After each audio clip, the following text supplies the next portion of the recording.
खुलुमबाय। दिनै 5 एप्रिल 2025। गिबियावनो गोजोन फुंबिलिनि गाहाम हामलायनायखौ बयनिसिमबो जासिहरनाय थाबाय। राशिफोरखौ फरायनायनि सिगां आंनिफ्राय आनान गसाइनिसिम आरज खालामनाय जायोदि दिनैनि साना बुहुमनि साफ्रोमबो सुबुंफोरनि थाखाय गाहामैनो गाहाम बारलांनो हायो। जेबो खैफोद आफोद जायालासे फैदो दानिया दिनैनि राशिफोरखौ खोनासंलांदिनि। गिबियावनो दङ मेष राशि। फालांगियाव गोख्रैथि मोनगोन। नोंथाङा गुबुन हादोराव थानाय खुरमा बाहागिफोरनिफ्राय मोजां खौरां मोनगोन। खाफाल गोनां अनजिमाया 3। बृष राशि। फालांगियाव थार थिरांथाया मुलाम्फा मोनगोन। नोंथाङा नखर, लोगोफोर आरो गथ'फोरजों मोनसे मोजां दावबायनायनि बिथांखि लागोन। खाफाल गोनां अनजिमाया 8। मिथुन राशि। खरसाया बांगोन। फालांगिया सरासनस्रा थागोन। हरखाबै राङारि मुलाम्फानि आसाया मोजां जागासिनो दं।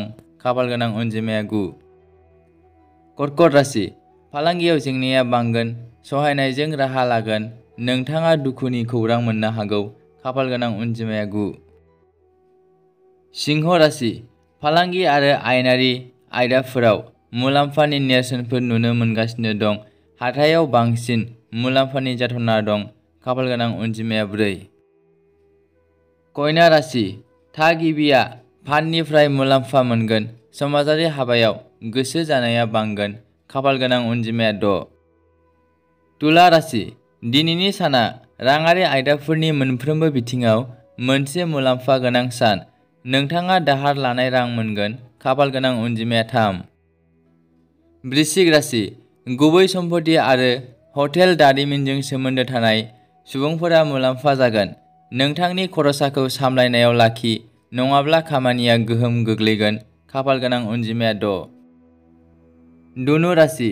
फालांगियाव गोदान सरासनस्रा खामानिखौ सिनायथि होगोन। जों गथ'फोरनि थाखाय गोनांथार बेसादफोर बायगोन। खाफाल गोनां अनजिमाया 5। मकर राशि। राङारि मुलाम्फा आरो मोजां खौरांखौ मिजिं थिनो हायो। दान्थे-बिदान्थेनि जाहोनाव थासारिया गाज्रिसिन जागोन। खाफाल गोनां अनजिमाया 8। कुम्भ राशि। फालांगियारि दावबायनाया राङारि मुलाम्फाजों जाफुंसारगोन। नोंथाङा रां थिसननायनिफ्राय मुलाम्फा आरो सनमान मोनगोन। खाफाल गोनां अनजिमाया 3। मीन राशि।